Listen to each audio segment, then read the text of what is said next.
Yeah, here we go. What's up? You know I was going to start at least one show this year Oh, with that. Come on. Come on. I wish he would. I wish he would leave that in 2023. Oh, come on, it's great. Well, I guess if you have a rooting interest in the Cowboys, then it's great. If you don't, then maybe it's not so great. I don't know. I don't know. I think it's great. Lobster thinks it's great. Look at her. Look at her coming in. What's up, head hunting? How are you doing, big dog? What's up, gentlemen? Happy New Year! It's our first, well, my first stream too, like of 2024. First podcast of 2024. First everything for me. What's up, everybody? How was your New Year so far? Not Can't too bad. complain. Yeah, pretty exciting, I guess. Sounds like. Not Did you guys watch some football this weekend? We did. No. really, no. I can't believe you didn't watch much football, but hey, sometimes time doesn't allow. Do we want to go ahead and just knock it out of the way and talk about the controversy in Dallas with Detroit and the Lions, or Yep. the Lions and the Cowboys? Let's just talk about the complete incompetence that it's still showing its rearing its ugly head in week 17 of the NFL season. These NFL referees and umpires are just they're unchecked and they're horrible. And It's they're literally costing teams games and potentially playoffs. it's And bad. It's pretty when does it bad. end? It's pretty rough. It's The pretty product rough. the product on the field just seems to be getting worse and worse. And the only reason the NFL is still surviving at the level it is, I would argue, is because of legalized sports betting and Yeah. fantasy. Otherwise, Yeah. there would be no incentive to watch these games because they are so grossly affected by the officiating. And if I wanted to watch scripted or controlled sports entertainment, I would watch wrestling. There's a reason why I don't. Yeah, that's very true. I Again, we've talked about the whole conspiracy theory of it being scripted, or if it's fixed, if gambling's affecting the games, and I don't know that I'm 100% convinced yet, but I'm definitely starting to see where it could be. But the bigger problem is I 1,000% agree that the crews umpiring these games are just bad. I mean, they're making mistakes, and the Dallas game, all everybody wants to talk about is the 2-point conversion and the Decker. Did he report? Did he not report? Was he allowed to touch the ball? The end of the game. But they botched a penalty earlier in that game that set up Detroit for that touchdown in the first place. So it goes both ways sometimes, and unfortunately, a lot of fan bases don't want to see it that way. If you ask anybody in Detroit right now, they were robbed. And if you ask people in Dallas, you're like, well, you're lucky you even got that close. So it's concerning either way, because I'd rather just have fair, well refereed football. Yeah. Well, one note at least about the game for me is I feel like it was only that close because of the little fumble that CeeDee Lamb had in the end zone that cost us a safety. That would have put us up another touchdown. It wouldn't have been as close if he didn't do that. And I've seen that happen a couple times this year with players reaching out in the end zone. People got to be careful. Seeing like multiple safeties because of that, and that could have Touchbacks, cost us. touchbacks. Yeah, sorry, touchbacks. But yeah, still 2 points anyways, right? Uh, No, it's just turnover. oh, turnover. Okay. Yeah. Yeah, because it happened, it kind of happened earlier to Dallas in the year. He didn't fumble the ball, but Dak was going for the touchdown and accidentally stepped out of bounds. So they're getting a little sloppy, trying to push push for more, and they got sloppy. That's what happened to CD. But I mean, you know what? CD had a hell of a game, broke a couple franchise records, both Michael Irvin records that have been long standing. Man, that kid is him, bro. CD Lamb he's awesome. I love to see him play. I think he's my favorite player right now. He's got to be. I mean, he's like the best wide receiver the Cowboys have had in a long time. Based on stats, this year has been insane for him. Yeah, I was really surprised, honestly. What and I told my wife this while we were watching the game, as he was putting up insane numbers to break those records. I was actually surprised that T.O. or Des Bryant didn't break those records of Michael Irvin. As good as dominant as those two wide receivers were in Dallas, I was kind of surprised that it was still, both of those records still belonged to Michael Irvin. Yeah, that was a crazy game for yardage for him there. It was awesome. It was awesome to see. But again, that whole game, everything is just like mired in controversy. That's all I see on my timeline, and I don't know if it's. I don't know. You guys, Dabs, you and Ray, tell me if it's different. Like that's all I'm seeing is talk about that like on the national headlines, on local everything. That's all I'm seeing. Like nobody wants to talk about anything this week except for that last 2 minutes of the game. Yeah. That's because this late in the season, with especially with how tied up the NFC is, they cannot be making mistakes like that. And if you want to make an argument that they missed the tripping call, okay, but the point is that we've talked about this multiple times on the show. They didn't miss the tripping call. They called a tripping call on the wrong team. Right, they missed the call. They messed it up. Yeah. But, so called it on the completely wrong team. That's a pretty big, like, snafu there. We talked about it multiple times where there's a penalty in every play, and the difference is what gets called and what doesn't get called. So that's not the call that affected the outcome of the game. If it had affected the outcome of the game, we'd be having a different conversation. I mean, it kind of did. The Cowboys, all they needed was a first down to have they won the game anyway. I know, but so they didn't ultimately affect the outcome of the game because of the second controversy. But so if that would have been the call that affected it, and that would have been the national discussion. But look, the discussion, the Navy, Brian's in the comments about they sent him out to confuse him. Brad Allen was not in the pregame conference where they're discussing these calls. That's the biggest thing here. Is Brad Allen is the one who threw the flag and made the decision, and they go over these plays. I guarantee you, they went over the fake punt, for example, at the start of the game. He had been reporting as eligible all day, right?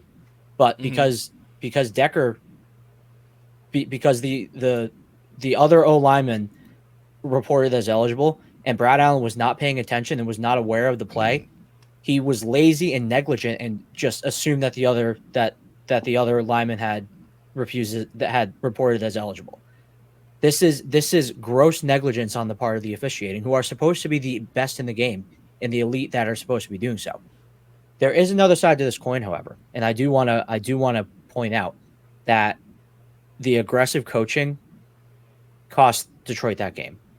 They had multiple opportunities. After they botched the first time, they should have just kicked the extra point and then had enough faith in their defense to hold Dallas off for 23 seconds to get them to overtime. And I saw some comments from Dallas fans feeling like that was pretty disrespectful of him to not just kick the extra point and go to overtime, especially after the failed attempt 2 times. But after the second time, it should have been absolutely. But the first time alone, they failed it the first time. The analytics show the chances of hitting it a second time are slim to none.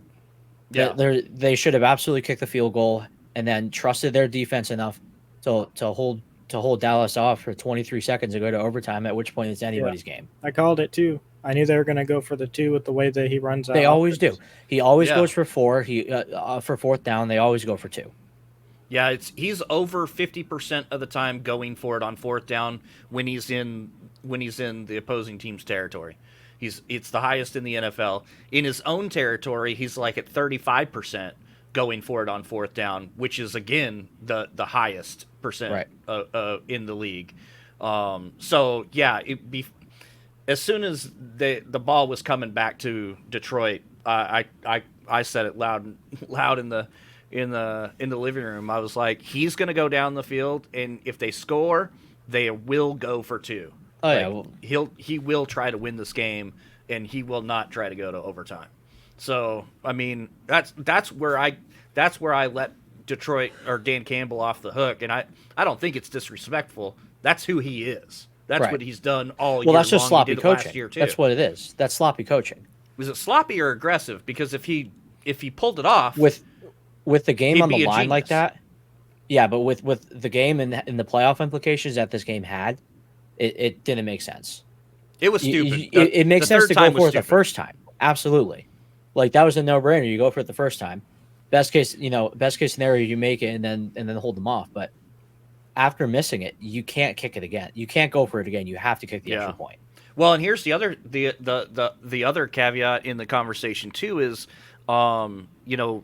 because of what was announced on the speaker, the overhead, the Cowboys didn't cover Decker on that first play because they didn't think he was eligible. So, you could say, well, Detroit got it the first time. They had to go for it again because they already got it once. They might as well go for it again because they know they can pull it off. But had the right person been announced as eligible, the Cowboys would have covered them. They wouldn't have had an easy 2-point conversion like they did the first time.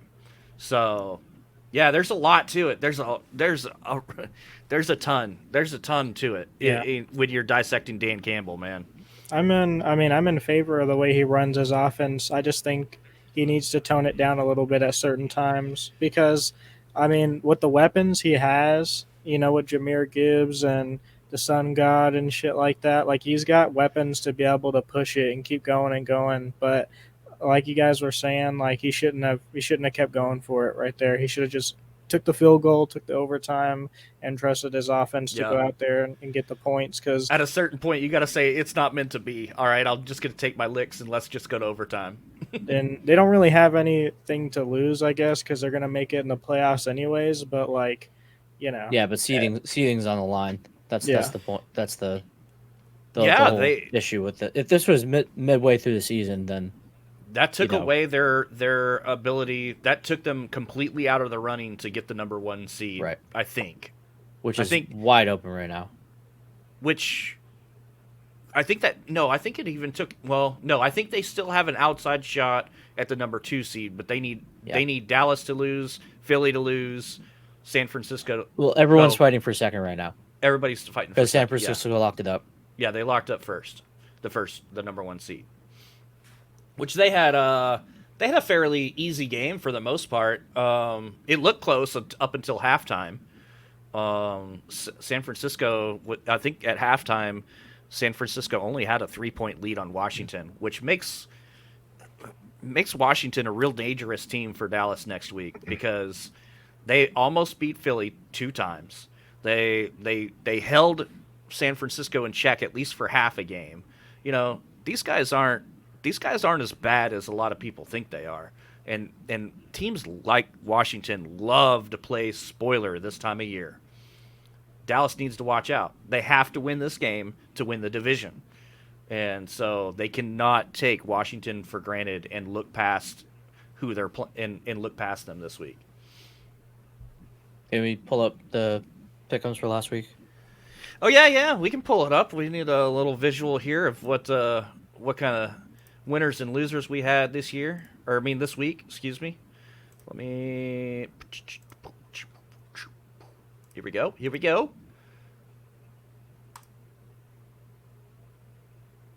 Ooh.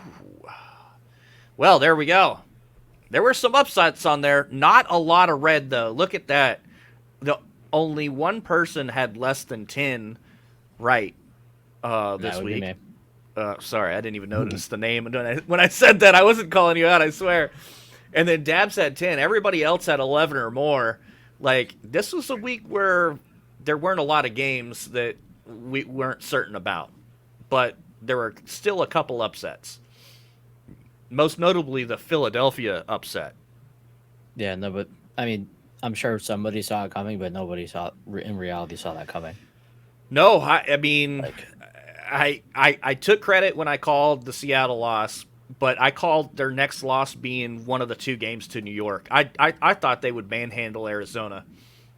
I really did. I thought that they would put them out of their misery quick in that game.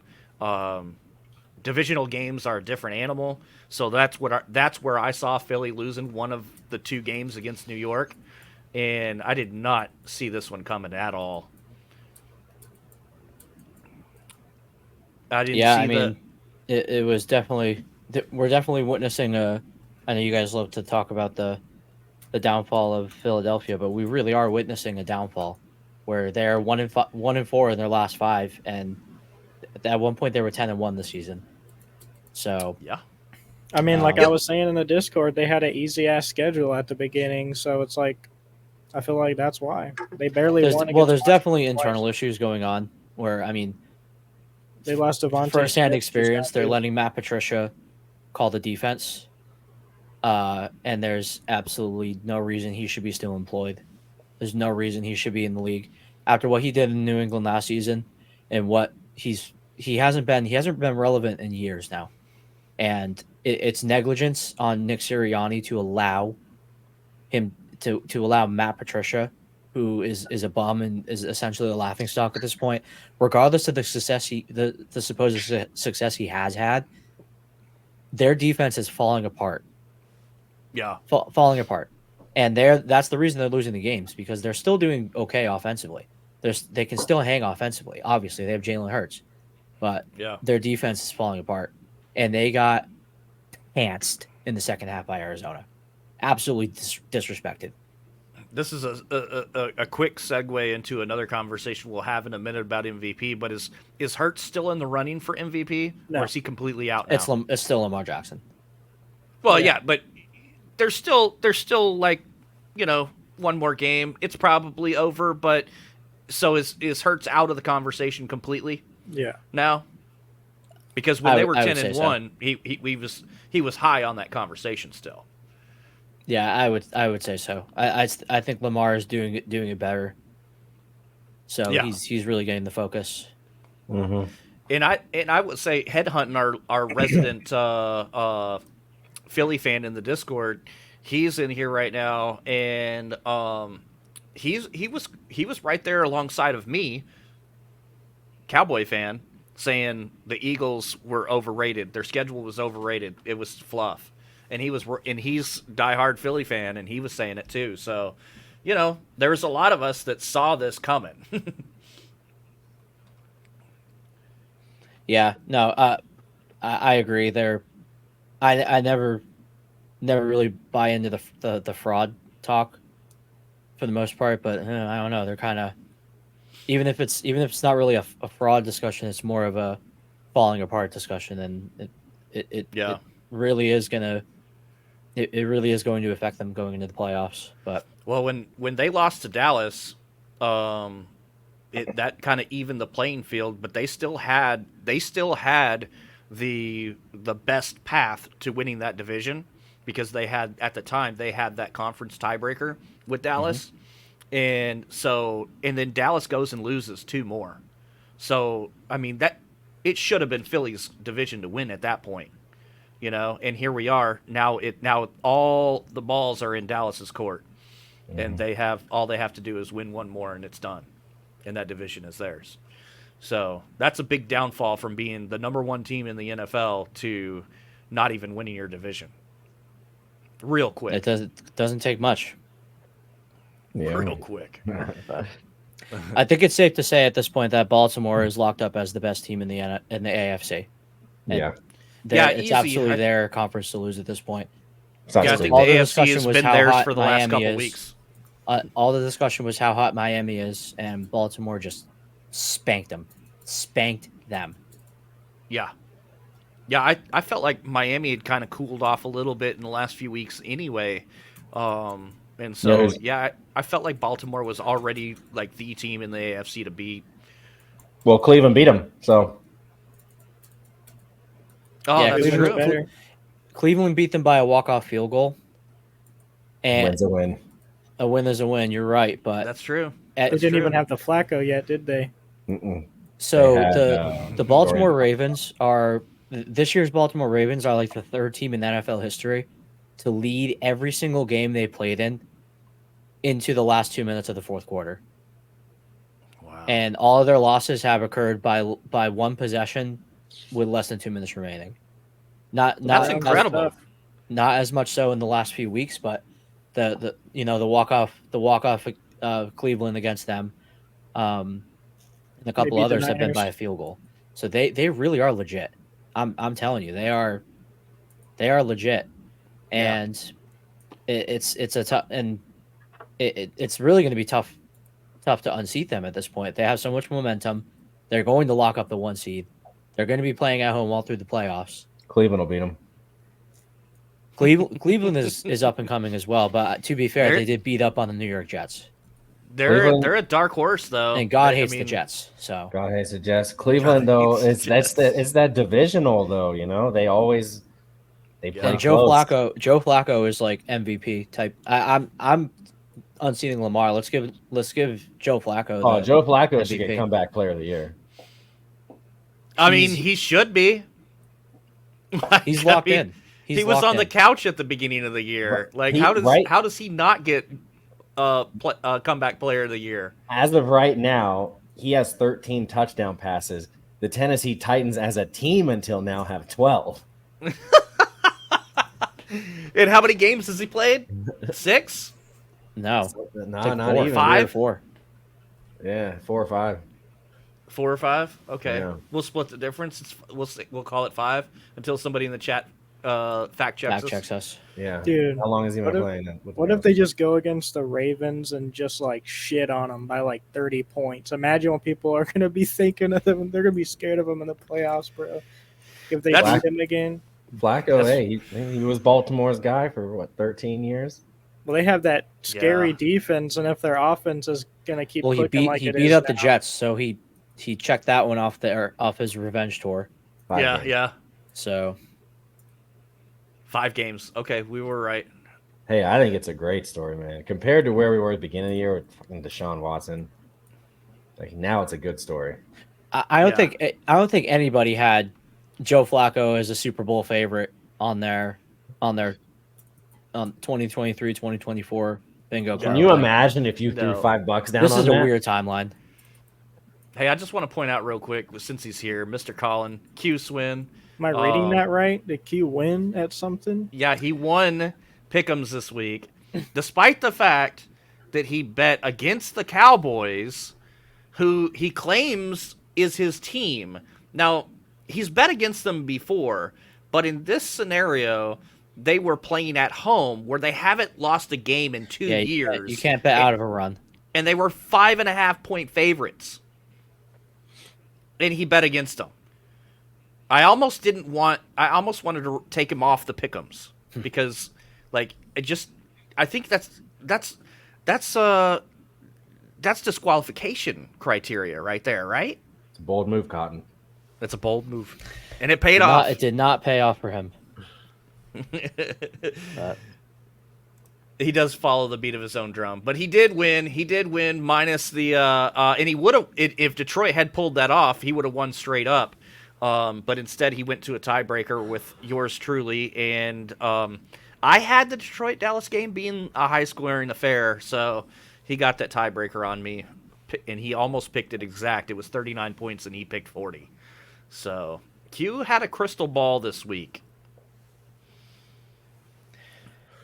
What other games of note? I mean, the Cleveland game, that was easy to pick. Baltimore, that was easy to pick.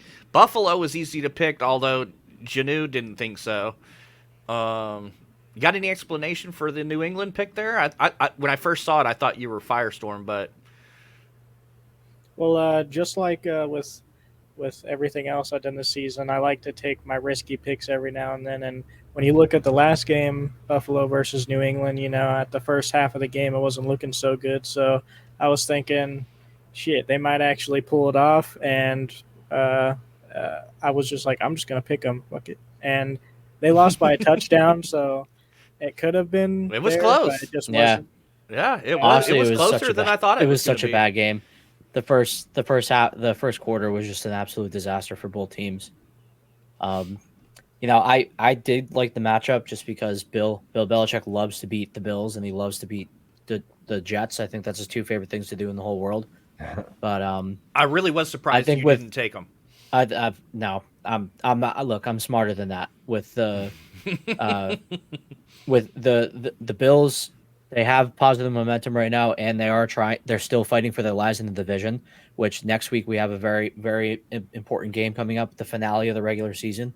The Bills versus the Dolphins for the AFC East. Yeah, that's for all the marbles I right said there, there's baby. no shot they're losing this game. No shot. At this Buffalo point, or Buffalo. Buffalo. Yeah, there's no shot that Buffalo was losing against the Patriots this week. At home, no way. oh, I got you. Yeah. Yeah. that I makes will sense. point out the Tampa Bay game. I thought that was a lock. So did I thought So Tampa did Bay everybody was else. literally Now the whole division field. is really interesting because now the Saints and the Falcons are going against each other, and Tampa has to win this next coming game. If they win that game, they go to the playoffs. If they lose and the Saints win, then the Saints go to the playoffs. Yep. And I forget if that's flip two for the Falcons. I think it might be if some teams lose, but it's all coming down to this last week for a lot of teams. So. Yeah, that the dumpster NFC fire South of a is division is. the division that someone has to win. That's pretty much what it is. Yeah. Yeah. So It's been that way for a while. And I think But Tampa I'm goes not- against Carolina too, so they're probably a lock. but I'm not I'm not off the train yet. I'm still a big fan of Tampa Bay. I don't think they're going to win the Super Bowl, but they could. I don't think they're going to make the Super Bowl, but I do think they might spoil a couple teams if they make the playoffs. They might spoil one or two, even. Yeah, I'd like to see Dallas. Tampa Bay get in. Baker I'd like Mayfield's going to throw for 5 touchdowns against the Cowboys. Bro, are Yeah. you serious right now? We'll see what he does Fuck against. outta We'll here. see what he does against Carolina first. I'm Because sorry, but no. The first, I don't know why it ends up happening. I always end up picking the last leg chronologically of our parlay, so it always comes down to me. And that first half where he threw 60 yards, I was like, oh man, it's so over. Because everybody else locked up their picks, and then luckily, I mean, he lost the game, but he came back and threw a bunch of yards in the second half. So our parlay hit thanks to Baker. Unfortunately, he didn't help me any with pick'ems. So There was now. Do we consider this an upset, the Pittsburgh over Seattle, or was this a coin flip game that we just, as a community, we all got wrong? I think it was an upset. Yeah, I mean, it was upset. Because obviously, Rudolph's been playing like a maniac on that team, but it's Seattle. I mean, they were supposed Seattle's supposed to be competitive. They're supposed to be making a playoff run, and that game just did not show that they're a playoff team. Yeah, they still definitely got some issues. Geno's human. For those that thought that he was resurrecting a high caliber career, I think he's still Geno.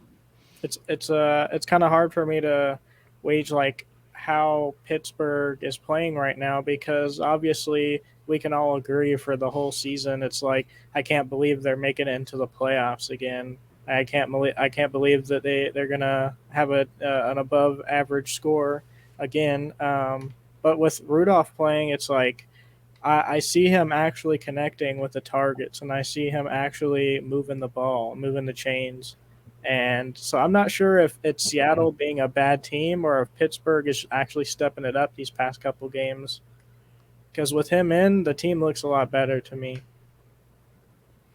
It's kind of like Flacco on the Browns. I'm not saying that Mason Rudolph is Joe Flacco, but at the same time, teams are driving a little better with their backups.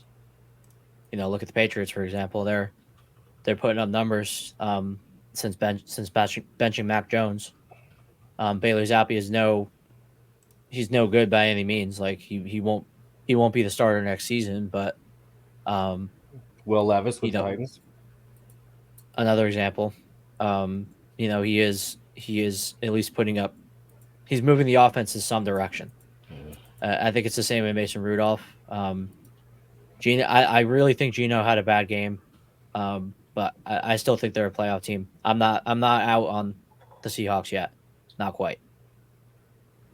I mean, actually, he did play, by the way, headhunting. So thanks for double checking on that for me, because I actually started questioning that myself. But he actually had a somewhat decent game, 290 yards, 1 touchdown, no interceptions. He only took 1 sack. He had a QB rating of 106.9, so he actually had a pretty decent game. He doesn't have an all-star cast around him either. I mean, his best receiver is DK Metcalf. And that's, I mean, JSN, he's going to be a stud. Oh yeah, Jackson Smith and Jigba. he's going to be a stud. Oh yeah, He did have he had the touchdown. he's just a rookie from Ohio State. Okay, right on. Yeah, I don't even know that name yet. Yeah, he'll be the guy. He'll be the guy when Tyler Lockett is gone next year. Yep. Mid teams that those 3rd and 4th string wide receivers just don't hit my radar unless they're showing off in fantasy. You got to know him now. Yeah, keeper league. You definitely got to. What other games we got up there we need to talk about before we move on? I think really the biggest other game on this chart was the Green Bay Minnesota game, where it was kind of a toss up. That division is already locked down, but both of those teams were kind of they're in the hunt still. Yeah, they were battling too. And Green Bay just cooked. Oh yeah, sorry. No, it was the Rams and Giants game that was a battle to the end. That was the game that I caught the end of. That was a battle. You're right. Green Bay cooked Minnesota pretty good. So is Jordan Love. Like, this brings the Jordan Love question back too. Dude, I'm not ready to eat crow on that yet. I still think that he's not the guy, but we'll see. But a lot of people have been referring to early Aaron Rodgers numbers, and they match up incredibly with Jordan Love's numbers. Yeah, they said so the far. same thing about Mac Jones and Tom Brady, and that did not work out. You gotta think, like, what is success then for the Packers? Like, yeah, you had Hall of Famers for Brett Favre and Aaron Rodgers, but you can't expect that every time. But it doesn't mean you're gonna fail. Like, you can still have a success. Like, Phillip Rivers was an excellent quarterback, never got a Super Bowl. Yeah, but I mean that's where we had a little bit. We touched on this a little bit last week, where I kept saying that Green Bay was pretty much like a mini dynasty in that division. I mean, it was every year it was Aaron Rodgers' division, and it didn't matter how good Detroit was, it didn't matter how good Minnesota was, or Chicago. It didn't matter what else was going on in the division. It was always Aaron Rodgers' division to lose. And every year, and they won the majority of the time. They won the division, so that's the kind of success that they have to get back to now that Aaron Rodgers is back. And I think if he were to struggle next year, you'd start to see them looking for another quarterback pretty quickly. But yeah, I mean, geez, they went from Favre to Rodgers in 20 years of Super Bowl caliber teams. I think they'll ride it out longer than you think. I think that they're like those old. The same thing with the Steelers. Like, they know what they're doing. Those old franchises. I think they'll stick it out a little bit longer than maybe the Browns would. Yeah, the Browns go through quarterbacks like underwear, so yeah. that's not even close. Yep. I'm just saying is they have that that background of really taking their quarterbacks and developing them. So you never know. Yeah, for sure. But For if sure. they're in the position to get a better star quarterback, yes, they'll take it. Yeah, I think they would. I think they've built up such high expectations now for the fans and really the rest of the NFL that everybody expects them to be on top. And so I don't think jo- I don't think Jordan Love will be on a super long leash, but he's doing pretty well so far. So, maybe he's. To be fair, We'll see. it is his really first time. Yeah, it's his I think first now year. that they're seeing that their investment was worth it, I think they'll build around him at this point. I don't think they're going into the draft for a Super Bowl for a quarterback this year. No, definitely not. Yeah, they're not looking for one right now. I do agree with Wakko that he's not going to be like Aaron Rodgers or Brett Favre. There's really no way to say, but statistically, it's unlikely. Yeah, right. That's where I was going with it. And I think for me it was almost like just an irritation. It was like, oh, Jordan Love, Jordan Love, Jordan Love. It's like, what? The kid's getting his first chance to really be the starter in Green Bay, and everybody's anointing him the next Aaron Rodgers. I'm like, I don't think it's likely. Like, I wish. I'm just tired of hearing about the kid. That's how I feel about Caleb Williams coming in to the draft. Oh, there's a lot of talk about a lot of these kids. This is a quarterback-heavy draft, so there's a lot of these guys that are going to be expected to be studs, bro. They're saying this guy is like the second coming, like Caleb so Williams. Unfair. I don't buy into it. I don't buy into it. I just think it's just so incredibly unfair because, inevitably these guys that are coming into the draft as the best quarterback in the draft or one of the best three in a deep class or whatever, it's like, man, they're going to shitty teams. That's why they got drafted. That's why these teams are getting to the shot at these guys because they were shit last year, right? So why do you think this kid that just came out of college is going to be the team that makes them a Super Bowl contender the next year? Like, I mean, it's so Trevor much Lawrence, pressure. CJ Stroud, there are examples of them doing that. But the difference is Caleb Williams is saying he won't go into the draft if the team really is not a good team for him to go. I think I think he's bluffing. I really do because name, image, likeness. It does make money, but he kind of seems to be a diva. But yes, at the same time, I really don't. Only a diva would say that. I really don't think he's going to get drafted to an NFL team and say, "Oh, I'm not playing."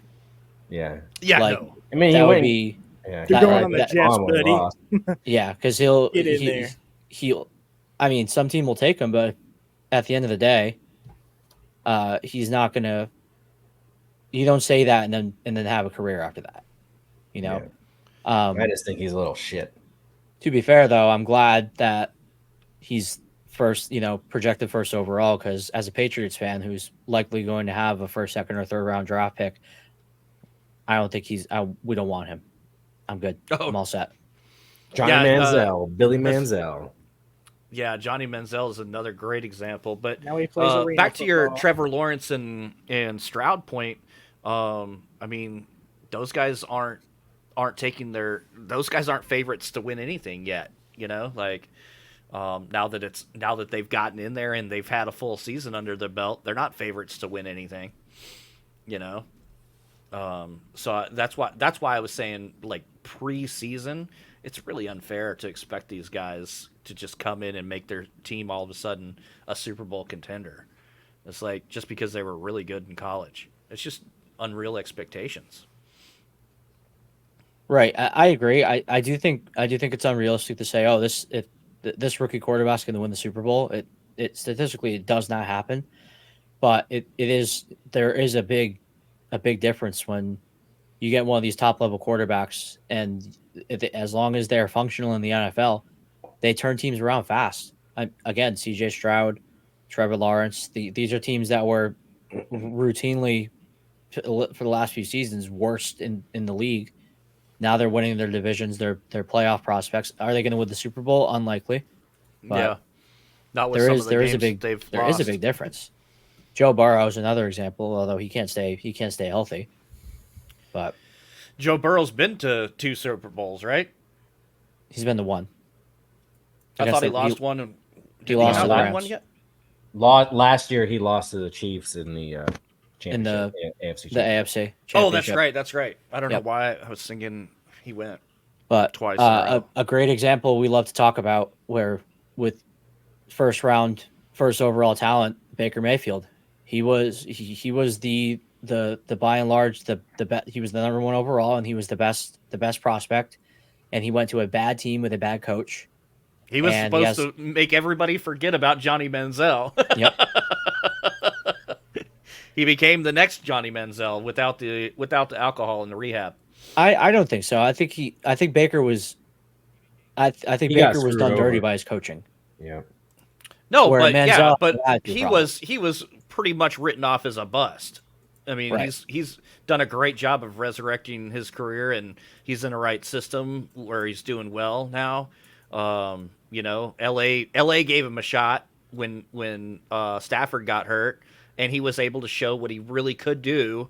And I think everybody laughed at LA when Baker took over in Stafford's place. Like, they were like, "Oh, well, they're done." And Baker came out roaring, which is why he got the reins in Tampa Bay to come behind Tom Brady. Right. You know? And that's why I you know, as much as I want to see Baker as a Patriot, I would love to have Baker come in and be either a short term or a bridge quarterback. I do think Tampa is going to sign him long term. Yeah. But a lot of people in Cleveland up here, they love Baker. They think that he was done dirty, and he'll never have to buy a drink in Cleveland. He brought him to the playoffs, so Yeah, and he beat Ben Roethlisberger. yeah. So that's big in the AFC. That that's used to one of be my a big favorite moments of notch on the bedpost. playoff right there. football is watching Big Ben sitting on the bench sulking. It's like, bye, see you next time. Yeah. Baker was done like Ray's right. It's he was done dirty, and it was like the fans were very sorry to see him go, so they still root for him. It wasn't like when LeBron left the first time, and there's Burning his jersey. bonfires of jerseys and memorabilia. Yeah. Nah, they were like, "Fuck, okay, well, good luck, man." So Yeah, it's hard for me to remember because obviously that's not my team, it's not my division or even conference. But I don't mean that he was like Manziel, because obviously Manziel is pretty much a joke. He's a punchline in the NFL. I don't think that that's what Baker Mayfield is, but I do think that a lot of people nationally had kind of written him off, like he was going to finish his career as a backup, probably in most people's mind. And here he is, having a good chance to be a starter for at least a few more years. Right. That's a big switch. The difference is Johnny Manziel is playing arena football, and Baker Mayfield still is starting doing that? or he was at least, but Baker as far as I know, he's still- starting for a playoff caliber team. Yeah. So Yeah. I Definitely not agree. the It's same not- now. it's not comparing the two players. It's just comparing the situation where they were both really high prospects that did not perform like everybody expected. Right. But, It just so happens they went were different routes for the but same I still team, think so Manziel that's why I think Manziel had an attitude issue where Baker was given he was dealt a bad hand coaching wise. maybe Manziel can make it in the new UFL. Did you guys see that announcement this week? The So the spin-off XFL of the and the XFL? USFL have merged. That merger was approved a while back. That's kind of old news, but the announcement was made official on New Year's Eve during all the football hoopla. The Rock was everywhere this weekend. He was all over the place. And the two leagues merged into one, and so now XFL and USFL are one league called the UFL. And I really think I follow the Arlington team, and I follow the league on socials, and I'm really seeing them promote the NFL in ways that make sense. Like when a player gets signed to a practice squad or signed to the regular regular squad and moved up the ladder or whatever that played last year in the XFL, the social media, their socials explode, and they shout this guy out. They're like, another one of our players made it to the NFL. Like, College you does the know, same thing.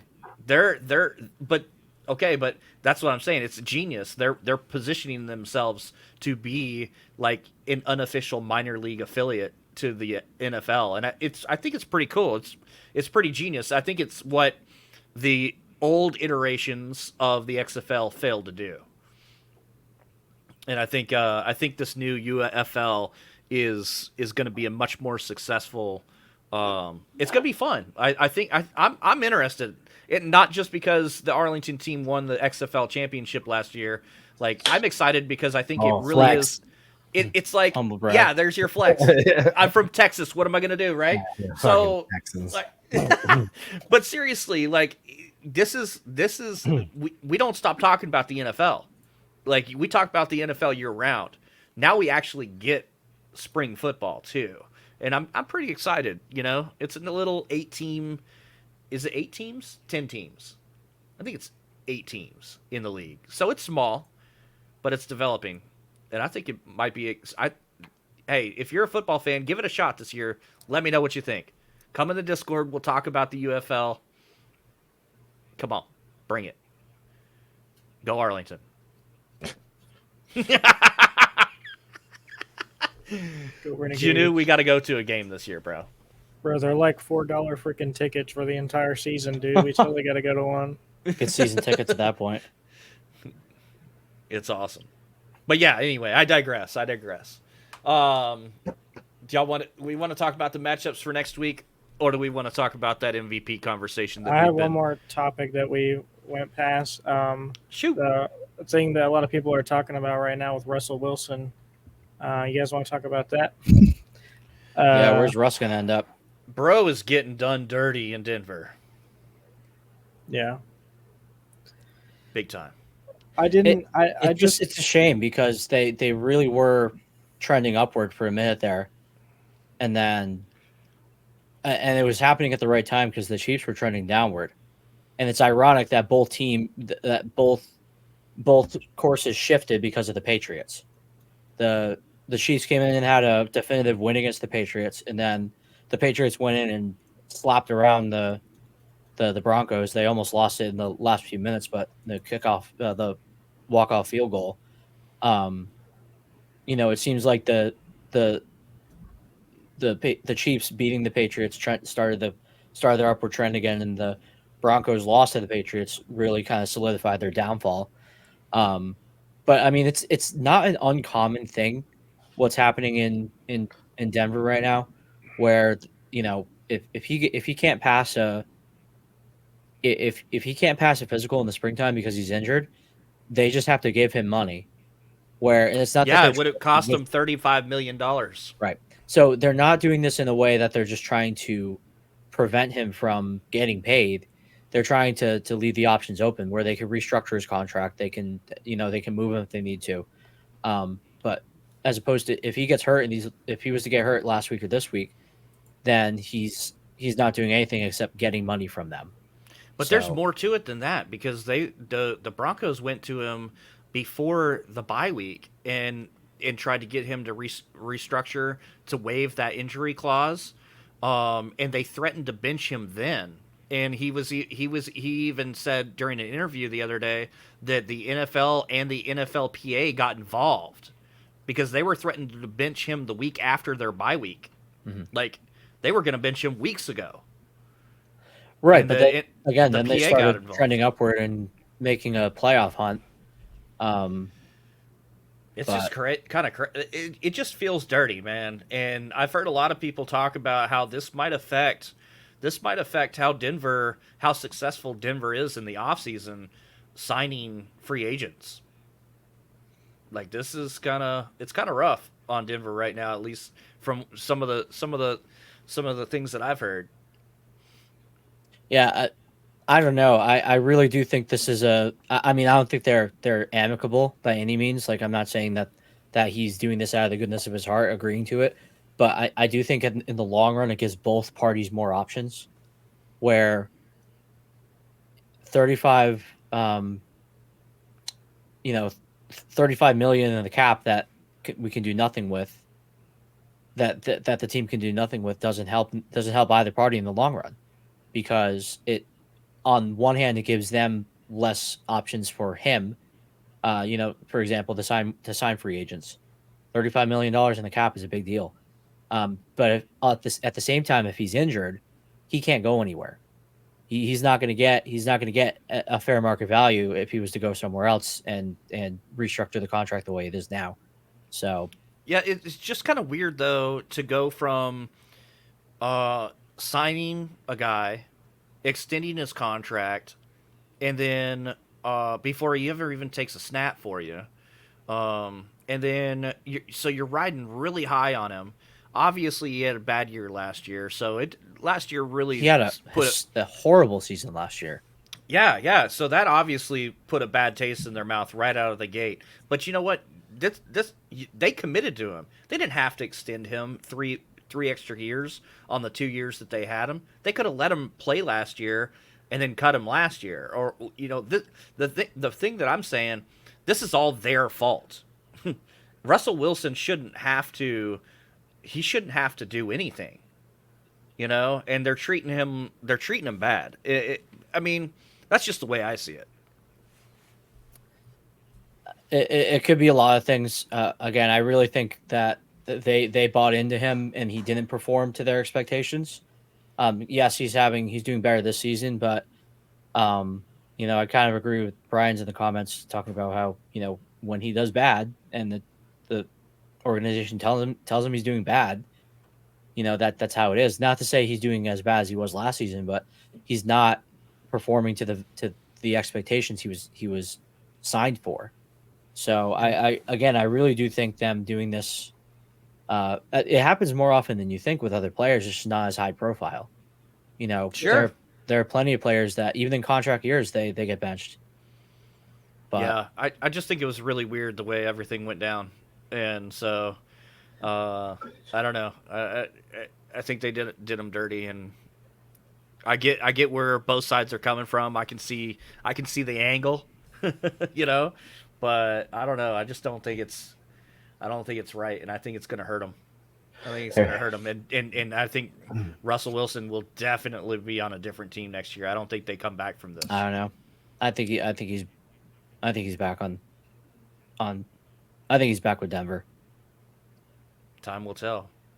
Janu, because it would cost them more to send him away now because he's still under contract. So what? The difference is they now have the option to restructure the contract. Where if he were to get injured, there's nothing they can do about it because now he gets where they're going to save a bunch of money is by designated him a post June 1 cut. He'll get cut in the off like right away. Still going to be cap space. They still have to pay out his contract. Mm-hmm. Where now they can restructure it. Less of it counts against the cap or whatever. I don't know. That stuff's way above my head. But I mean, I think everybody, all the stuff that I'm seeing, it has him being cut. It's up to Sean Payton. It's up to Sean Payton. Yeah, I'm wondering if they just would be crazy to cut him.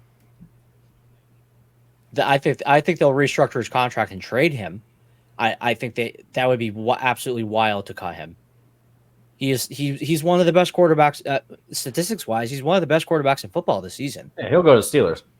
Yeah, he'll go somewhere else. But that would be. I mean, stranger things have happened, but there's no shot they cut him. I could be wrong about this, but I just do not. We're not talking about Mac Jones here. We're talking about Russell Wilson. Well, Mac Jones is the guy that you said wouldn't get replaced mid-season, right? I was. I'm just busting your balls now. But Mac Jones isn't Russell Wilson. No, you're right. You're right about that. So I think with how much money they owe him, they wouldn't cut him. Yeah, because they still have to pay him. They'll restructure his contract. This is one move to step towards that. Where if he were to get injured, they would have to pay him $35 million. It's not to say they won't pay him this money. They'll just pay it in a different way. And if he could, they'll restructure him and make an incentive or put it towards the back end or something. But at the end of the day, they're not gonna cut him. Yeah, I guess we'll see. I agree with Dabs. I think Sean Payton has 100% of the say in what happens with Russell Wilson. So it's and Sean's an old school guy. You're not going to hear him comment on this officially. He's going to toe the company line, which is what he's done so far. Even though Russ has made some comments here and there, and made it known that there's some rough things for them to work through. Ultimately, I think Sean Payton's going to end up being the one that makes that call. It's going to be a hot off-season topic. That's for sure, I think. I'm telling you, he's going to go to the Steelers if he's not with the Broncos. It could be interesting. The Steelers are made headlines also this week because they're that's Tomlin's 17th winning season in a row. Or 17th he's never had a losing season. 17th year in a row where he hasn't had a losing season. All with the Steelers. That's insane. Like 17 straight years he never had a losing season. That is he the best coach ever? No. Statistically, no. Let's not Maybe forget the best regular season coach, but not. The first half of his career, he was living off of Bill Cowher's roster that was built. Is he the best coach in the NFL currently? Probably. He's the coach that the majority of players surveyed want to play for. Mm-hmm. He was top I've seen that a couple times too. Top of the list. Dan Campbell and Mike McDaniel got to be up there. They're not as high as you think. No? Bro, he does look mad all the time, bro. He looks mad. Tomlin looks mad every time they show him on the sidelines. Ooh, Stars are making a game of this. Sorry. I just want to go back to the discussion of quarterback contracts for a minute. Take it back. I think I think the Russ discussion is I think it's important to talk about, but I think we really need to talk about is the Cleveland Browns situation. Yeah. Where are they gonna bench Flacco with how successful he's been, but they can't do anything with Deshaun Watson. They guarantee them all this money, which was the stupidest decision they could have made before he even played a snap. But now you have a quarterback who at the moment is healthy and at the moment is having incredible success, record-setting success in the 5 games he's played. What do they do here? Do they try and flip him for a profit, or do they figure it out with Deshaun Watson? If they were smart, they would try and flip him for profit, just because if they can get a stud rookie quarterback or someone that's young, I mean, how many years does Flacco really have left in him? He's going to be injury prone, in my opinion. He's playing phenomenal with the Browns, so I feel like they should keep him around. But at the same time, they've had so much bad luck with quarterbacks. It would be hard for them to give him up. The fans are going to love him, especially if they do good in the playoffs and everything. So yeah, it's a tough one. Does his value increase if he makes a playoff run? If he goes to if he makes through the first round or even the second round of the playoffs, which there's a possibility because the AFC is wide open. I mean, he's making a great case to be on somebody's team next year, whether it's the Browns or not. That's my point. He's Philly's Nick Foles this year, in a way. That when they made that Super Bowl run, I don't think he's going to win the Super Bowl. No. I don't think so either. But I think he's going to make enough of a statement to be solidified as Cleveland's number 2, as long as he wants to play football at that point. And then they'll have. I mean, this year has proven how much you need a number 2. He's not given the fact that he started the season on the couch, though. Do you think he is the kind of guy that's happy with being a number 2? Because there's no way he couldn't have been a number 2 somewhere. He could have already been a number 2 somewhere, and he wasn't. He was sitting at home. Wasn't he on the Jets last year? Broncos, I think. Broncos or Jets. He was with both those teams after Baltimore. Because I remember, I think he started one game that I watched a little bit, and it was like ass. So he wasn't even on my radar. Yeah. I just think he's a really good quarterback. I'm just He's talking good. It about. was kind of a meme when they signed him to the practice squad in the first place. It was like, oh, look at them, they're signing Flacco. The dude's ancient, and then he's tearing it up. So, it again, if his, I'm not saying he's gonna make the Super Bowl, but if he shows up in the playoffs, If he do wins we one think? game in the playoffs, that's Well, that's like they're going to get to the playoffs. It seems like, Yeah, Yeah. they're number 5 seed, right? yeah. it's. So I mean, if they win one game in the if he playoffs, gets through the that's wild going to card be round impressive. and shows up, what do the Browns do? Do they? That's do going to be they, more than we thought they could do with homeboy that's hurt again. with Deshaun? But that's my point. Is they have Deshaun guaranteed all this money. Yes, so And it's they're like, stuck okay, with him. For they're better or for stuck with him. worse. So are they going to bench him and pay their No. bench guy $265 million, No. or are they going to, put a worse product on the field and hope he stays healthy? Yep. If They- Flacco does insane in the playoffs and then they start Deshaun Watson next season and bench Flacco, people are going to be mad as hell. That's exactly what's going to happen. That's exactly what's going to happen. So let's play hypotheticals. Let's play a really strong hypothetical. Hang on, because before you hypothetical, it Flacco's only signed through this year. It's not like they already have him next year. So Yes. I personally, I don't think Flacco was signed to be the number 2.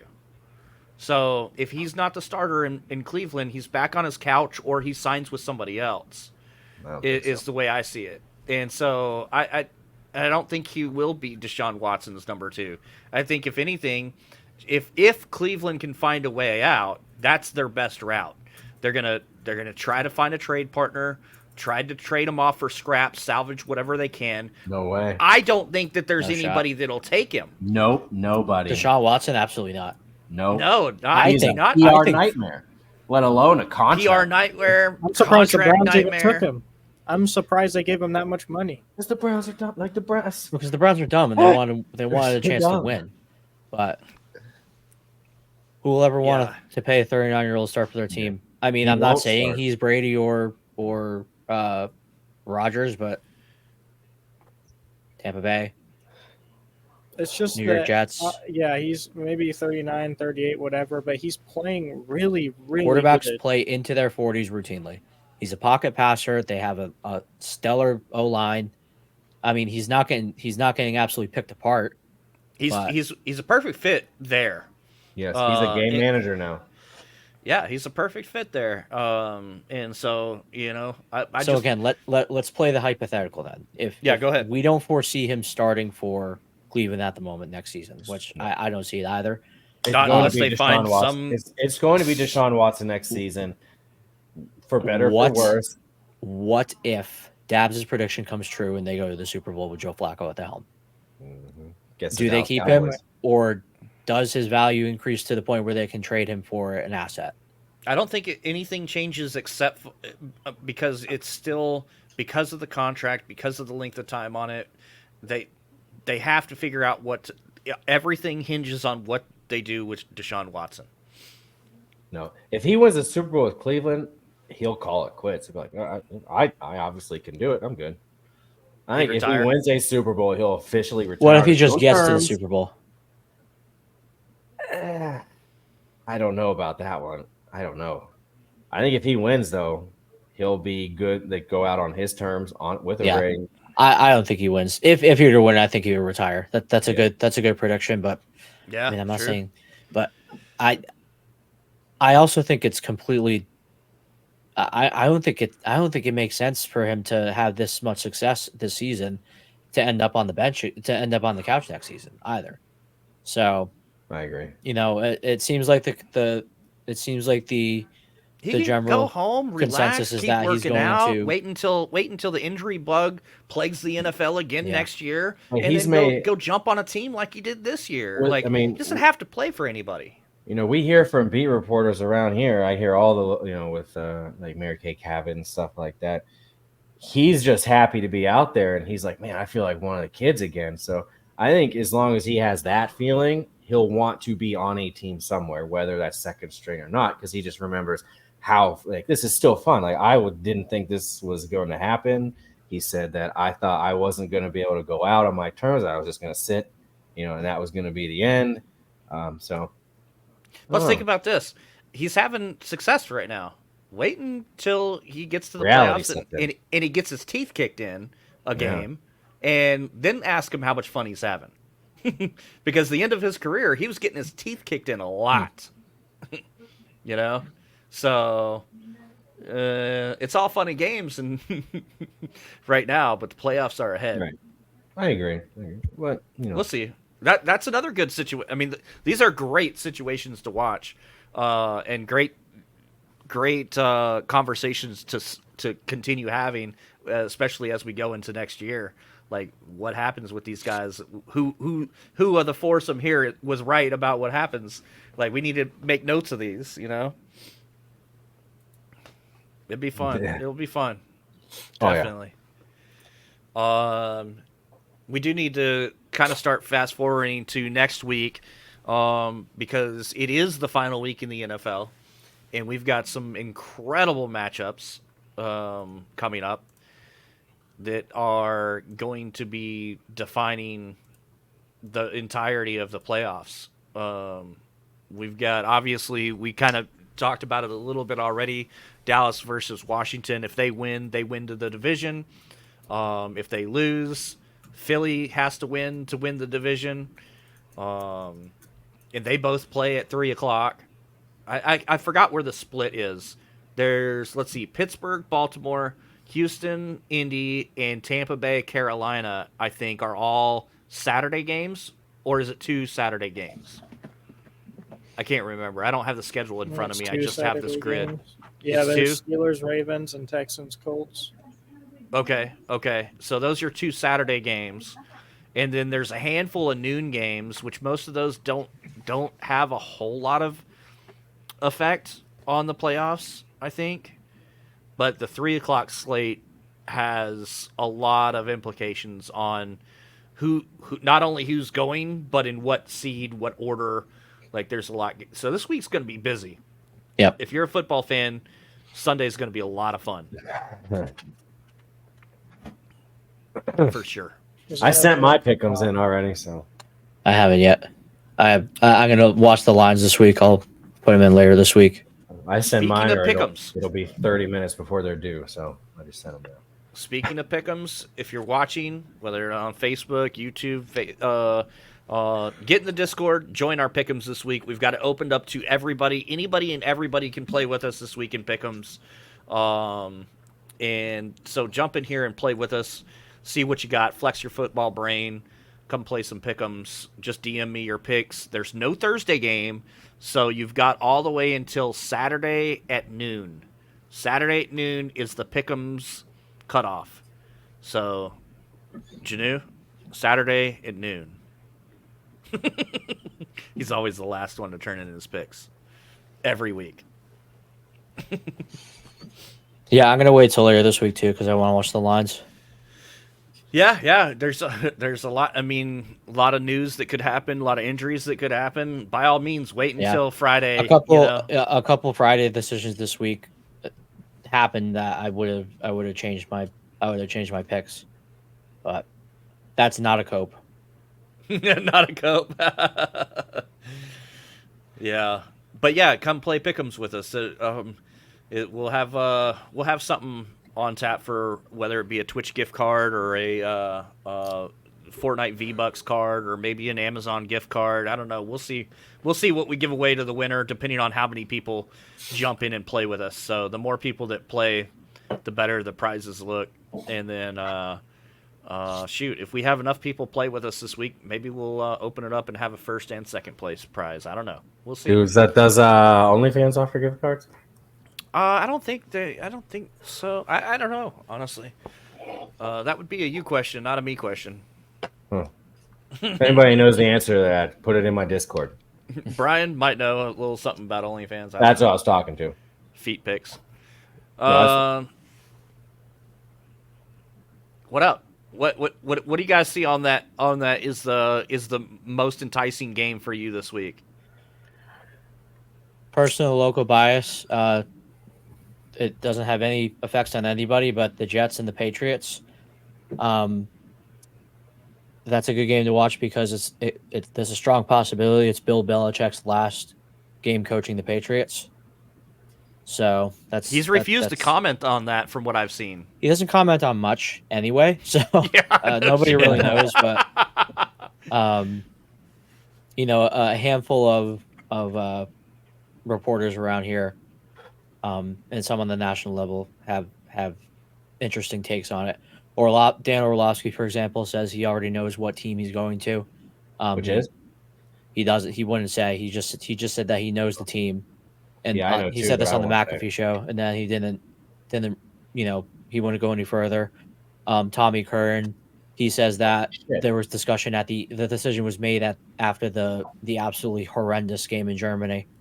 So even though and Belichick's contract getting leaked, that he had signed an extension during the preseason, that this news came out during the regular season, and that was another prediction to stir discord. So again, it's still up in the air, but there is a possibility of it happening. So that might be a fun game to watch because again, he loves to beat the Jets. And then you got the Buffalo Miami game on the flip side of that. The regular season where that finale. game means a lot. That's the one to watch. Yeah. That's going to be a big one. I'm also going to say, don't watch that Pittsburgh-Baltimore game. Pittsburgh's going to put up more of a fight than you think. Oh, for sure. Yeah. Those two teams are known for hard-nosed brawls between each other too. They hate each other. Mm-hmm. Yeah, that should be a good one to watch just for fun. And is CJ Stroud back for this game? Yep. Okay. Yeah, he was back last week, right? He's back. Nico Collins back, and I think Schultz is back too. So they're only really missing Tank Dell. So it's the perfect time for them to be healthy because they have to win this game. Yeah, because winner. It's fuck Houston. That's right. What are the current standings for the? Let's look them up. I believe Houston and Indy are tied, and Jaguars are probably taking the division. I think Houston needs to win, and they need like a team to lose. What the hell? Or they need to just have the Jags lose.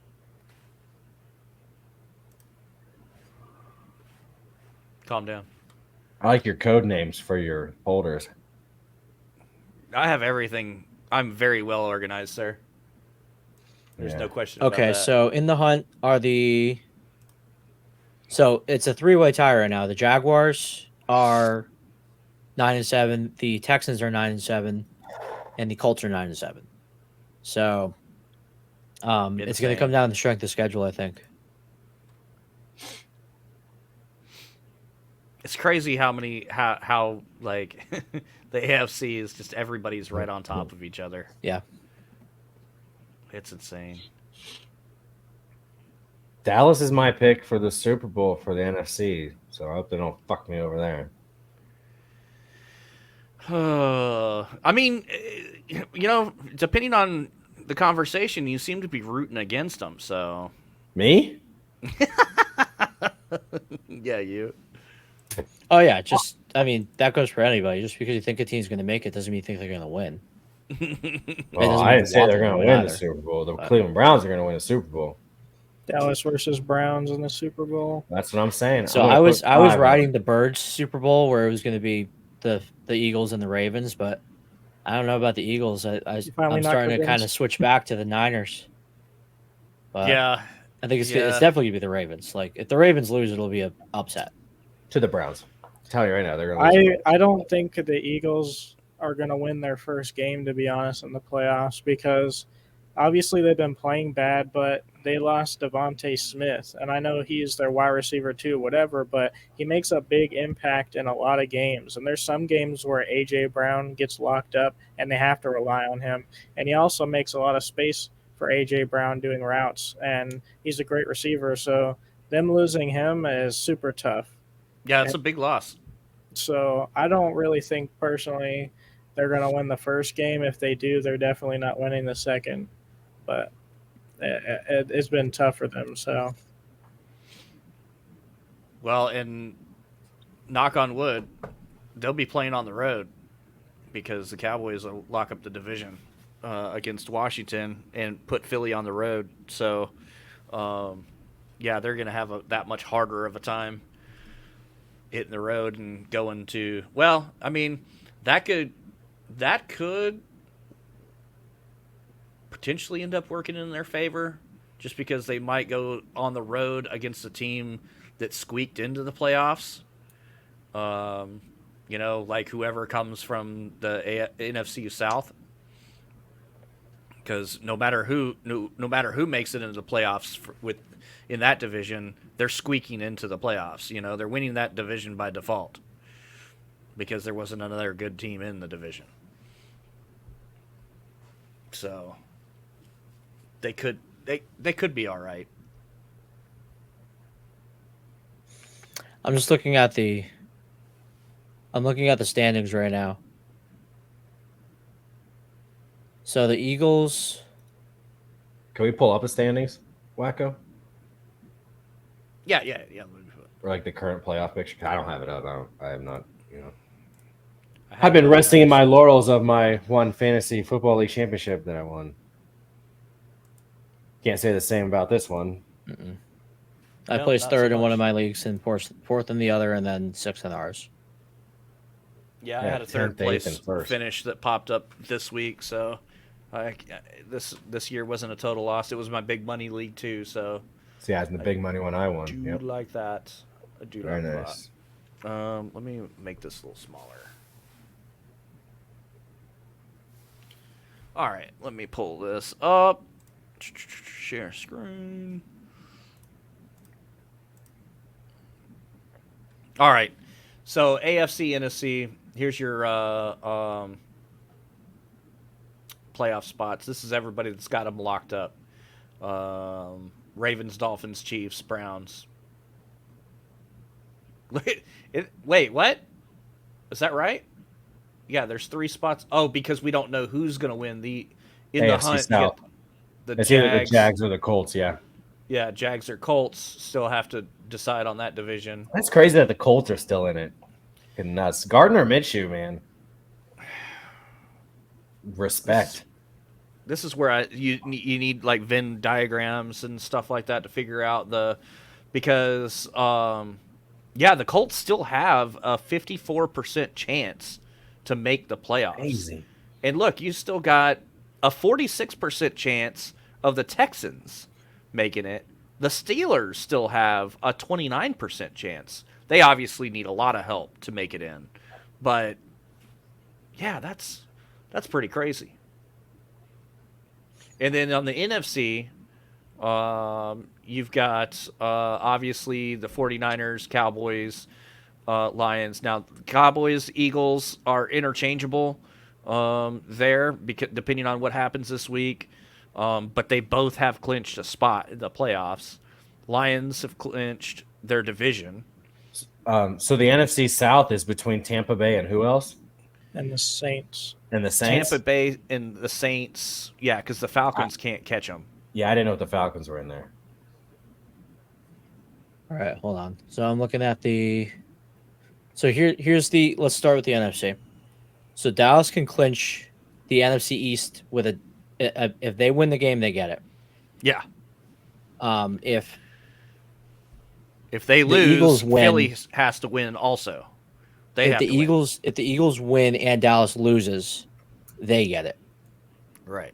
So Tampa Bay can clinch the South with a win, or New Orleans can get it with Tampa Bay losing or tying. And then them winning. And Well, I them think they winning, play each other, so that has to be okay. Yeah. Continue. Yeah. Right. So Minnesota can clinch a playoff spot in general with a win, a Green Bay loss, a Seattle loss, and a Tampa Bay loss. You're looking at the last week's. It's still showing Saints versus Tampa Bay. That was last week's game. So Looking at CBS Sports updated 12 hours ago. I'm just talking about Jason's. Oh, what why he's is that looking at. not updated? This is NFL.com. I don't have it set to a certain week.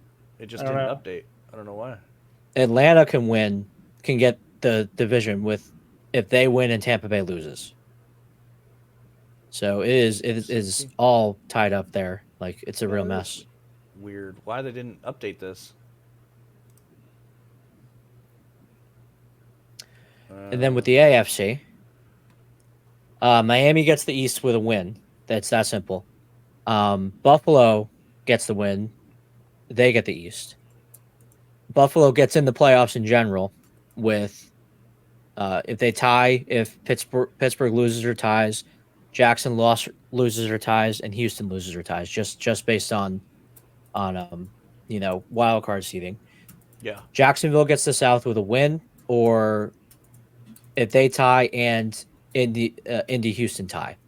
Jacksonville gets in the playoffs with a tie or Pittsburgh losing or tying, or a Pittsburgh loss, a Denver loss or tie, and whatever happens with Houston Indy.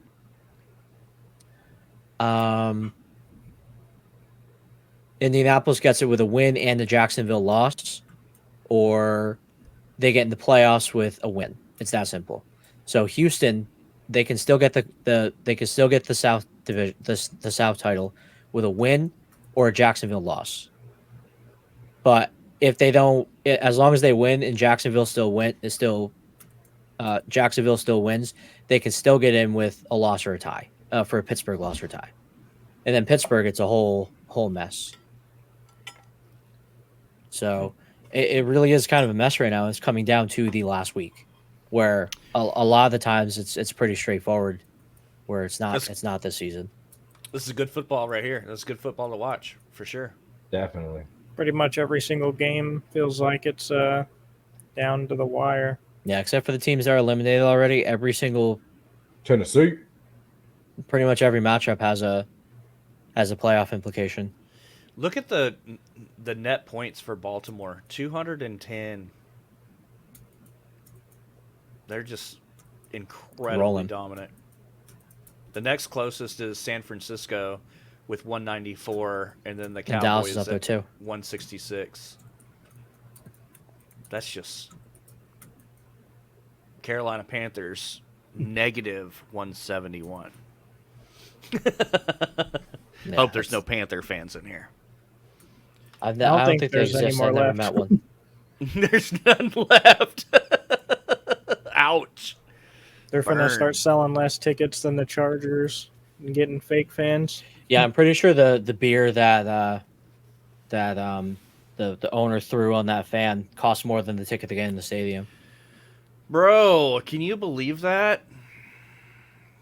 When I saw that headline pop up on my alerts, I get. That's why I don't miss a lot of this stuff, is because the dumb stuff, because Yahoo is the first one to throw an article out there about it, or a clip about it. It popped up on it. I was like, what? Okay, I got to click on this. I got to see this. And I was like, yeah. He got hit with a pretty big fine, right? Yeah, but I mean, it's a drop in the bucket. He's a billionaire. Yeah, of course. But it's just like, that's embarrassing. That's fucking embarrassing. Yeah, their organization as a whole is fucking embarrassing. But yeah, they were. I think they were probably one of my biggest surprises of the season, is just how poorly they've just done. There are now less Panther fans than Jaguars. Yeah. Well, the Jaguars also have that big UK presence too. So yeah, huge. They got a lot of UK fans. Trevor Lawrence looks like he could be a UK motherfucker. He got that like chap look. He got those British teeth. Oh man! Oh wow! We're gonna start offending people here too long. After too long. Now it's the Brits. So something that's not very embarrassing. Well, it's kind of embarrassing, but not this week. It's not embarrassing. Is the parlay hit? It wasn't a large flashy number by any means, but a win is a win. So this is the one right here. Boom. Boom. Back on top. For the first time in weeks, everybody hit. Actually, I should say, for the first time in weeks, I didn't lose it for everybody. So thanks, Ray. Was not a very flashy bet this week, but a win is a win. So we have wagered $150 officially.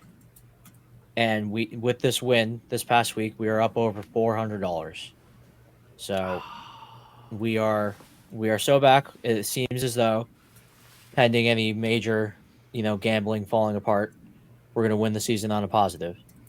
Oh no! So- Last bet of the season, bet it all. Yep, all in. Not All doing that. in. Hell yeah. Not gonna do that. Nope. Not doing that. No, thank you. Nope. Just throw it all in, and then we can retire early. Gentlemen, we still have the playoffs, okay? That's true. We still have playoff parlays, playoff betting, playoff losing. I mean, anyway, so $10. I like Brian's idea. Wakko, if you want to PayPal me $500 to bet, I will gladly bet it for you. But Quadruple your money. yeah, dude. So every week $10 for a 4-leg parlay. Each of us chooses a leg. Sometimes we win, sometimes we don't. Usually it's me losing, but anyway, we're gonna move it along.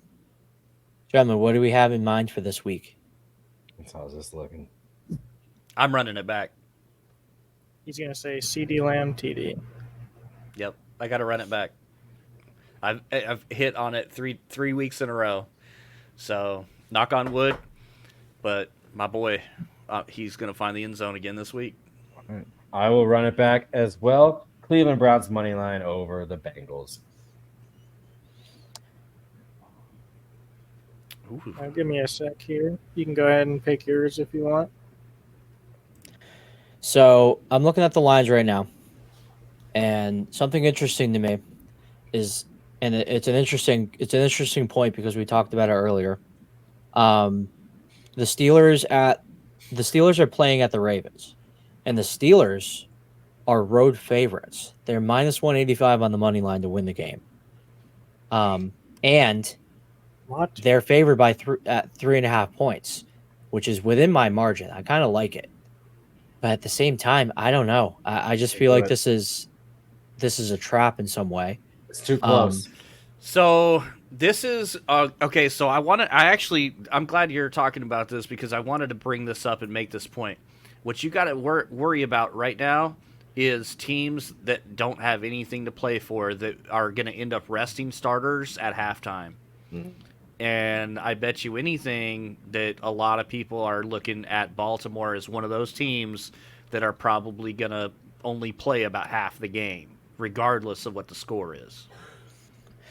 So I agree, and that is something to consider. But what's strange to me about it is that it's a Vegas favorite odds, but the public is against it. So the public is only betting Pittsburgh 33% of the time. So that is it's kind of a strange bet to me. But I'm not sure. I kind of want to pick that, but I might honestly sit on it for a minute. Unfortunately, with only Saturday and Sunday games, we don't have many lines available at the moment. So really, we're kind of in the dark when it comes to some of these numbers, and they could fluctuate throughout the week. Yeah, So- we're leaving ourselves room for error if we decide to change our parlay as the week goes. I mean, hell, CeeDee Lamb could get hurt in practice. Knock on wood, that doesn't happen. I'm frozen. I don't know But yeah, I mean, you can change the bet. Like if you like it right now, or if you want to pick something else and keep that in your back pocket until it makes more sense for you. Because I don't think it makes sense right now. I think you have until kickoff, first game. Well, I had to place the wager beforehand at some point. Yeah, so. he's gonna have to at least do it on Friday. I don't know. I don't know about this one. This is a tough one to choose, but I think I'm going to avoid that game for now. I'm going to see how it fluctuates throughout the week, and I might place a bet separately myself. But in the meantime, I really like the Patriots on the money line. They're at minus 135 at home. They're against the Jets. They're within the 3.5 point margin I like. They're at -2 right now. The over under is 30.5, which I also that's a very low under. That's a very low spread. I kind of want to take that. Kind of want to take the over on that, but I think I'm just gonna I'm gonna keep betting it. The Patriots love beating the Jets. That's Bill Belichick's favorite thing to do. Neither of these teams are really playing for anything at this point, so I'm gonna take the Patriots on the money line minus 135. I'm going to take George Pickens over on receiving yards. What's the over on that? 56.5 for me. I can see it. Yeah, I'm confident in that one. I'm going to look at the bets before in case I want to change it, just because there's not a lot to look at right now. But I like what he's been doing on the offense, and the last couple of games he's been really popping off. And if Vegas is saying that the Steelers are going to win that game, or they're favorited, it's kind of sus. So he might pop off, do something crazy. Okay. So, like I said, it is early in the week, so we don't have many prop lines. The fantasy lines may be slightly different. So, what we do have so far, we have CD Lamb anytime touchdown. We have Cleveland on the money line. We have New England on the money line. We have George Pickens over on receiving yards. So we'll keep an eye on those. Once again, for those of you playing along with us at home, losing your money most weeks, $10 for a 4-leg parlay. Generally, it wins us 70 to 100 plus just dollars. So we're going to keep an eye on it. The bet slip will be posted in the Discord at some point. So if anyone wants to play along with us that live in the sports legal state, feel free to do so. But keep an eye on the Discord. It'll probably be Thursday or Friday at the earliest. And it's once we post it, just remember it's not actual gambling advice. Mm-hmm. Don't wager money you can't afford to lose. Don't chase your losses. And we are not responsible for any money you lose. So, but you gotta spend money to make money. Very true. Use code Janu on Prize Picks. No, I'm just kidding. There's no code anymore. It's just a meme. There is a code though. There's a referral code. It's just not that simple. You don't get custom codes anymore on Prize Picks. It's kind of still got him on Sleeper though. Remember, always use my code 1658/TD. Yeah. Super rememberable. Yeah. Just do underdog. I do like Prize Picks though. I've been messing with it. I don't think my bet hit tonight though because the Stars game was kind of wonky. But I like the setup. It's different. It's different than underdog. They both have things that I like and don't like about them. But yeah, I'm gonna have to overall, check out. I'm gonna have to check out Underdog again next year, but I'm done with them for now. I still use their free bets or whatever that they give. Like I get $10 randomly. Like they're like, "Come on, come back. We want you to come back. Come on, give me free stuff." But on Prize Picks, I've been doing pretty good, so I'm using that for the rest of the season. I was one Rope Hints shot away from winning my bet on Prize Picks today. Damn. But you see, like, it feels, at least for me, like you can, since you have so much options for what the projections are for people, feels like I hit a lot more, It feels like I have more options. Like if you are a smart, thinker of football, you can obviously see when something is way too low and take an easy bet if you wanted to. If you wanted to be one of those guys that just do a 3-man bet, like I feel like you can win those so much easier on Prize Picks, but That's what this one was. That's twice now that it's happened to me where Prize Picks has given me a free 3-pick parlay to work with, and I'm That's like, hey, I like the free bets. all of my promotion wagers this week missed. Our parlay hit. So yeah. Well, I was only one shot away, man. That's pretty. That's how they good. get you. That's how they get you. That's what happened to me. They sent me they pre-make these parlays on DraftKings, and it's like, and they boost the odds. You're like, okay, cool, and they never come close. So like, I bet a 4-leg parlay on touchdowns, and one player scored a touchdown in the parlay. It was one of the prepackaged Yeah, ones they sometimes made. that shit just don't be making any sense. Why don't do touchdowns a lot? It's like have a person get a touchdown like 5 out of 6 games, and then they just break their leg, and you're just like, what the fuck, dude? Yeah. Well, Tank again, Dell. That's what it's all happened with been. me and Brian Tank It was Dell. players that were scoring touchdowns. It was Josh Allen, it was Jalen Hurts, it was Christian McCaffrey, and it was Mike Evans. So Mike Evans was the kind of because Oh, I had he's a hit or CMC on miss. one too. That shit sucked. And I forget who. Someone else. Oh, it was Raheem Mostert who didn't end up playing, so that got voided. But again, those are players that they're scoring touchdowns every week, and only Josh Allen hit. So kind of a bummer week. Well, good luck next week, everybody. Extra points. Watch for upsets. There's a lot of teams out there, like you said, those playoff teams resting starters, other teams trying to show what they got. Pay attention to those teams. I'm not gonna say that I'm betting on them to win, but watch the Steelers go out and actually win, because that's some shit that the NFL would actually do. That's what I'm talking about. See, they're still going to the playoffs. The Ravens are, but look, the Steelers. Look what they're doing. Look, cool. I'll tell Crazy you, upset. Baltimore could put up, and just get all over the Steelers in the first half of that game. Let Lamar Jackson and company sit, relax, chill, and then the Steelers Dude, come back that's and it. win in the end. That's why I think that Vegas is thinking they're going to sit some players or rest them, perhaps because they don't want to get anyone injured. I don't know, bro. That could be a thing. They've got the 1 seed locked up. They don't have anything to play. They don't bench have a them the single second thing. San Francisco the same way. What does San Francisco have to play for this week? CMC is banged up. If you can take CMC on any of these prize picks, underdogs, whatever, if they have him starting, better take the under, because he'll be sitting after the first quarter if he plays at all. Now I'm kind of thinking about taking the Steelers right now. Oh, they already. He's not going to play until the playoffs. CMC isn't playing. Okay, but that's a perfect example. Like, you got one of your studs that's banged up. They have nothing to play for.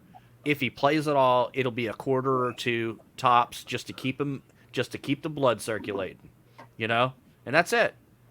So those are good. Look for those unders to take. Try some unders on Lamar passing yards. Yeah, that's a good one too. Yeah, treat it like a preseason game. That's not a bad way to look at it for the teams that don't have anything to play for. There's other teams that are going to be balls to the wall the whole game, even if they're down by 3 touchdowns, just because, for whatever reason. But final week of the NFL, I'm looking forward to it. Go Cowboys.